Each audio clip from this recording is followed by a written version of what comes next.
اعوذ باللہ من الشیطان الرجیم بسم اللہ الرحمن الرحیم ذالک بأنہ مستحب الحیاۃ الدنیا علی الآخرۃ وأن اللہ لا یہدی القوم الکافرین۔ صدق اللہ العظیم۔ یہ سورۃ النحل کی آیت مبارکہ نمبر 107 میں نے تلاوت کی ہے۔ اس آیت مبارکہ کے اندر ارتداد کا سبب یعنی مرتد ہونے کا سبب، دین سے برگشتہ ہونے کا، دین سے پھرنے کا سبب بتایا جا رہا ہے، اور پھر اس کا انجام کیا ہوگا جو دین سے پھرتے ہیں، اس کی وضاحت فرمائی جا رہی ہے۔ اللہ فرماتے ہیں کہ ذالک بأنہ مستحب الحیات الدنیا، ذالک یہ، بأنہم اس لیے ہے کہ وہ استحبو انہوں نے پسند کیا، انہوں نے محبت کی، الحیات الدنیا دنیا کی زندگی، دنیا کی زندگانی، دنیا کی حیات کو پسند کیا اور ترجیح دی علی الآخرہ آخرت پر۔ یہ اس وجہ سے ہے کہ انہوں نے دنیا کی زندگی کو آخرت پر ترجیح دی۔ وَأَنَّ اللَّهَ لَا يَهْدِي الْقَوْمَ الْكَافِرِينَ، اور یہ کہ اللہ لا یادی ہدایت نہیں دیتا القوم الکافرین، کافر قوم کو، کافر لوگوں کو، اور اللہ تعالیٰ کفر اختیار کرنے والوں کو ہدایت نہیں دیا کرتا۔ پچھلی آیت مبارکہ کے اندر یہ بات ارشاد فرمائی گئی تھی کل کے درس میں کہ جس نے ایمان لانے کے بعد ارتداد کا راستہ اختیار کیا وہ مرتد ہوا، یعنی دین سے پھر گیا، اور پھر کفر کے لیے اس نے اپنا سینہ کھول دیا، تو اس نے اللہ تعالیٰ کی رحمت سے خود کو محروم کر لیا، اللہ کی رحمت سے محروم ہو گیا۔ یہاں اس کا سبب بیان کیا گیا کہ یہ لوگ اللہ تعالیٰ کے غضب کا شکار کیوں ہوئے۔ اللہ تعالیٰ کا قانون یہ ہے کہ انسان کے سامنے دونوں راستے رکھتا ہے، اور دونوں ہی راستے اسے دکھا دیے جاتے ہیں۔ ایک راستہ یہ کہ وہ اللہ تعالیٰ کی ہدایت جو پیغمبروں کے ذریعے سے آتی ہے اسے قبول کر لے، اور اب آخری پیغمبر نبی آخر الزمان صلی اللہ علیہ وسلم جن پہ رسالت و نبوت تمام کر دی گئی ہے، ان کی دعوت کو قبول کر لے تو آخرت کی کامیابیاں اس کا مقدر بن جائیں گی۔ اور دوسرا راستہ وہ ہے کہ آدمی حیات دنیا کو، دنیا کی زندگانی کو اپنی منزل بنا کر اور دنیا کی خواہشات کو اپنا رہنما ٹھہرا کر ساری زندگی ایک کوہلو کے بیل کی طرح انہی ضروریات کے حصول میں کھپا دے، اسی میں ترقی اور دوسروں سے آگے بڑھنے کی خواہش کو اپنا منتہائی مقصود سمجھے اور اپنی زندگی کا یہی مقصد بنا لے، اور کبھی بھول کر بھی یہ یاد نہ کرے کہ آخرت نے بھی آنا ہے اور ایک دن اللہ کی حضور پیش ہونا ہے، اور اللہ کے سامنے اس دنیا میں گزاری گئی زندگی کا مجھ سے حساب لیا جائے گا۔ یہ دو راستے ہیں، ان میں سے پہلا راستہ ایمان کا راستہ ہے اور دوسرا راستہ ارتداد کا راستہ ہے اور کفر کا راستہ ہے۔ جو شخص پہلا راستہ اختیار کرتا ہے وہ یقیناً اللہ تعالیٰ کے انعام کا مستحق ٹھہرتا ہے، اور جو دوسرا راستہ اختیار کرتا ہے اس پر اللہ تعالیٰ کا غضب برستا ہے، کیونکہ اس راستے پر وہ لوگ چلتے ہیں جو اللہ کے غضب کے مستحق ہوتے ہیں، اور ایسے لوگوں کو اللہ تعالیٰ کبھی ہدایت کا راستہ نہیں دکھاتا۔ اولئک الذین طبع اللہ علی قلوبہم وسمعہم وابصارہم، یہ وہ لوگ ہیں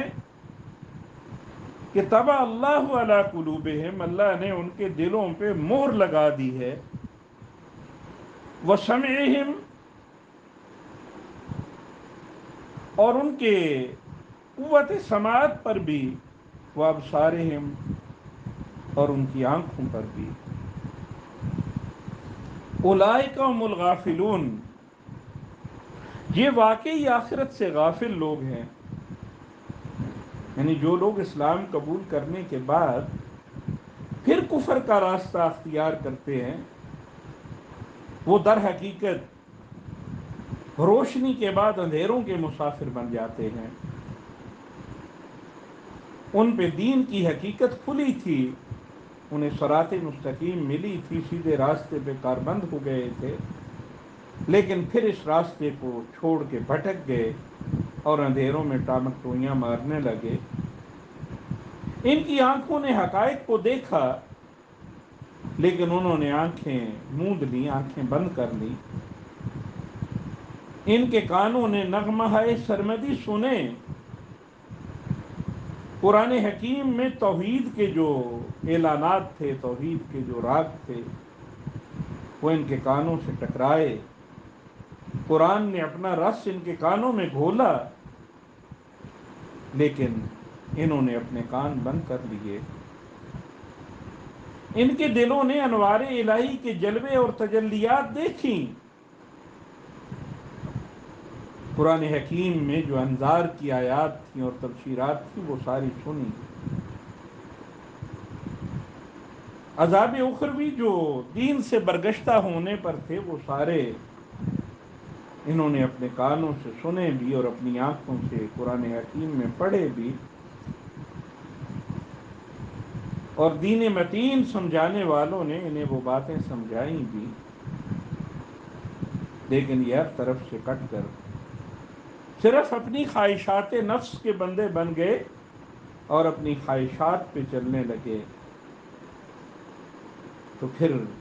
ان لوگوں نے اپنے پاؤں پر کلہاڑی تو خود ماری، اپنا نقصان تو خود کیا۔ ایسے لوگوں کی سزا اس کے سوا اور کیا ہو سکتی ہے کہ جن نعمتوں کی قدر انہوں نے نہیں کی وہ ان سے چھین لی جائیں۔ چنانچہ اللہ تعالیٰ کے قانون نے ان کی ناقدری کی، انہیں سزا دی۔ آنکھ، کان اور دل جو ہدایت کو اختیار کرنے کا ذریعہ ہیں، ان سے انہیں محروم کر دیا۔ یعنی ان کے کان ہیں لیکن ان کانوں سے ہدایت کی بات سنتے نہیں، ان کی آنکھیں ہیں لیکن ان آنکھوں سے اللہ رب العزت کی یہ کاریگری اور صنائی اور اس کی توحید کی نشانیاں یہ دیکھ کے اثر نہیں لیتے۔ ان کے دماغ ہیں لیکن دماغ میں دنیا کو بٹھا رکھا ہے، دنیا کی زندگانی کو ترجیح دی ہے، اس دماغ سے اور اس دل سے ہدایت کے فیصلے کو جھٹلاتے ہیں اور ہدایت کے فیصلے کو قبول نہیں کرتے، اور اپنی زندگی کو اور زندگی کی سانسوں کو اس مقصد کے حوالے کر دیا ہے جو صرف دنیا میں ہی کام آ سکتا ہے۔ ایسی زندگی تو صرف غافل لوگ ہی گزارا کرتے ہیں، جو اپنی زندگی میں دنیا کی چیزوں کو اپنا منزل مقصود بنا لیتے ہیں اور آخرت کو بھول جاتے ہیں۔ اولئک هم الغافلون، یہ آخرت سے غافل لوگ ہیں۔ لا جرم انہم فی الآخرۃ هم الخاسرون، لا جرم کچھ شک نہیں، لا شک، انہم بے شک وہ، فی الآخرۃ آخرت میں، ہم الخاسرون خسارہ پانے والوں میں سے ہیں، گھاٹا پانے والوں میں سے ہیں۔ یہ فکرے ان لوگوں کے بارے میں فرمائے گئے ہیں اور یہ فیصلہ ان لوگوں کے بارے میں سنایا گیا ہے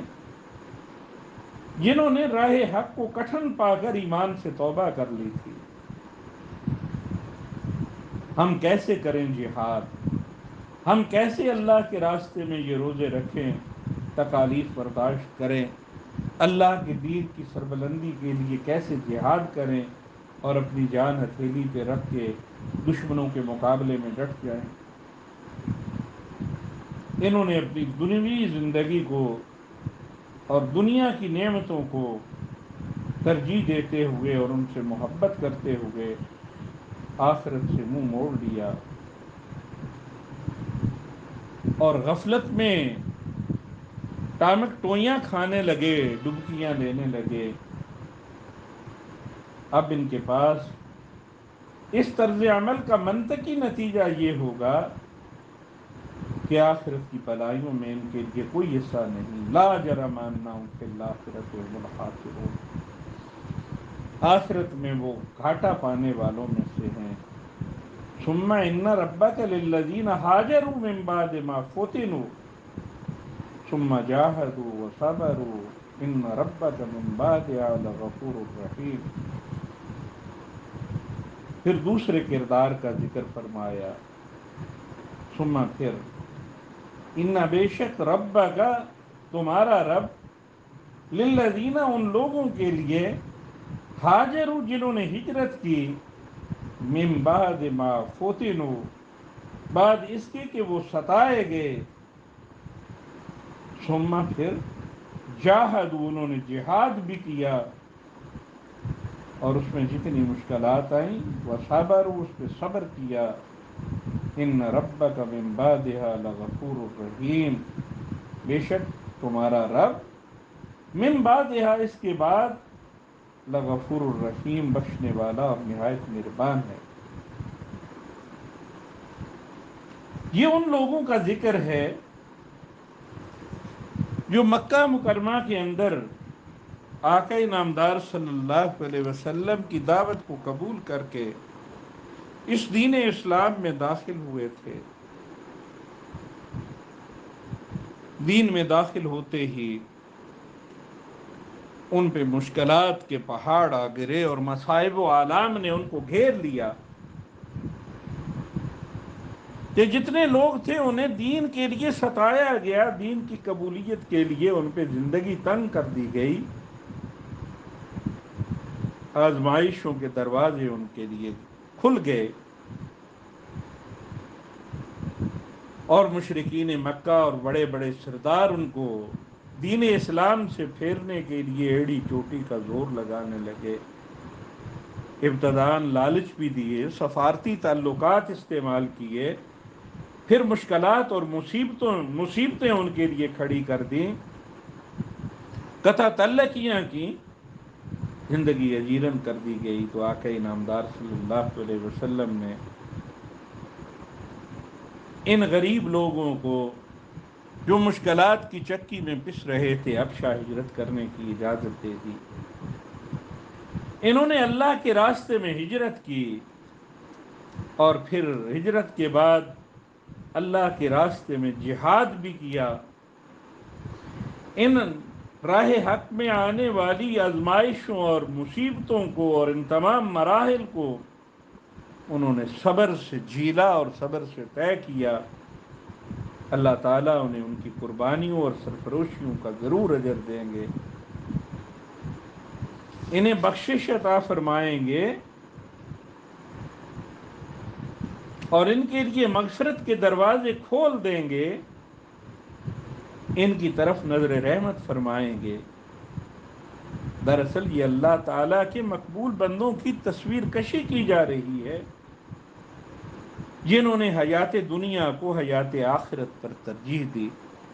دنیا کی زندگی کو آخرت کی زندگی پر ترجیح دی، دنیا کی خواہشات کو اور خواہشات نفس کو قربان کر کے اس کے مقابلے میں آخرت کو اپنایا اور نبی کریم صلی اللہ علیہ وسلم کی پیروی سے سرے منہ انحراف نہ کیا۔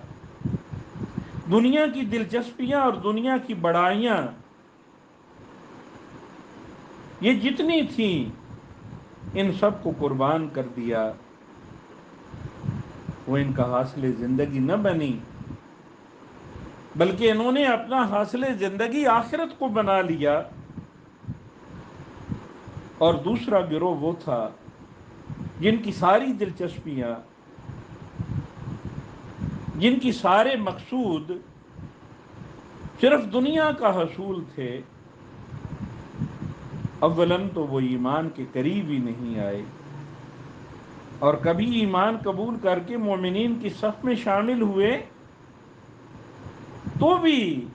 جب ایمان کی قیمت دینا پڑی، اس راستے کی آزمائشوں سے واسطہ پڑا، تو وہ اہل ایمان کو چھوڑ کر بھاگ اٹھے، جیسے جنگ بدر کے موقع پہ۔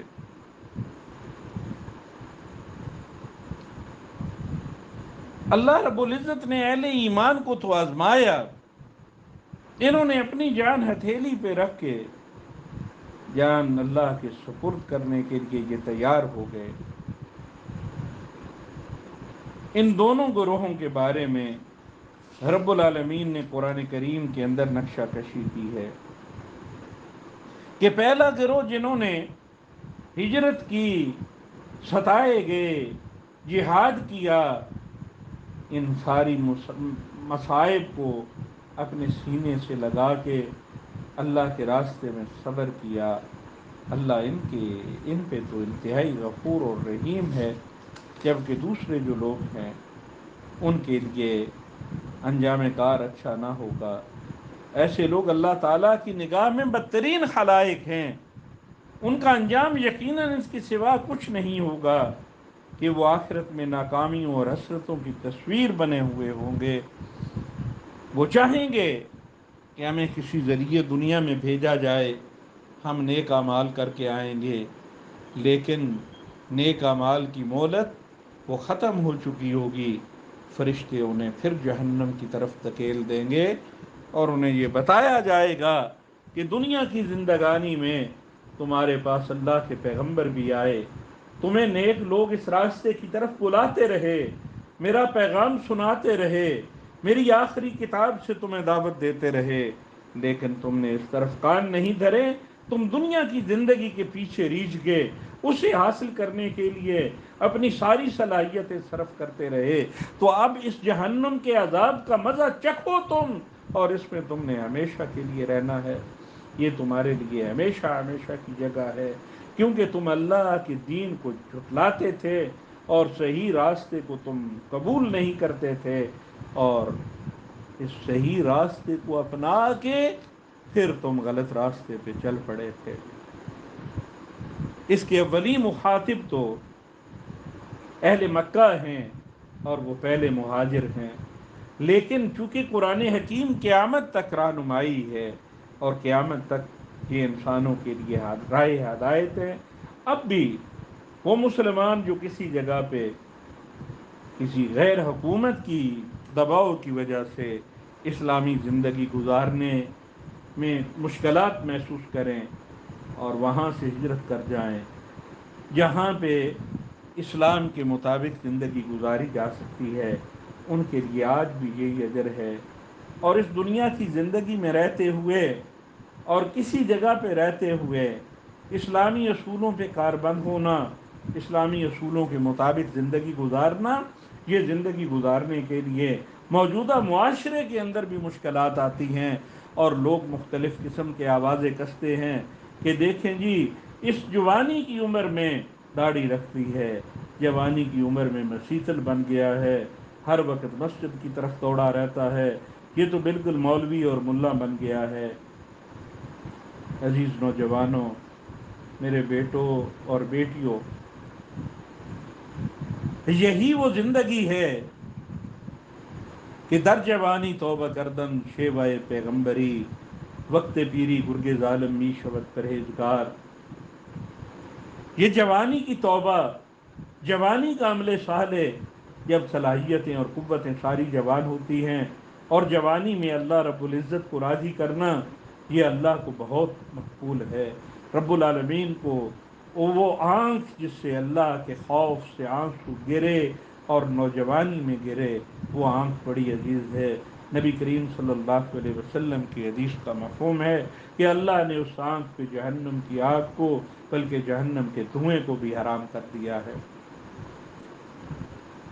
اپنے کردار کو سنوارو۔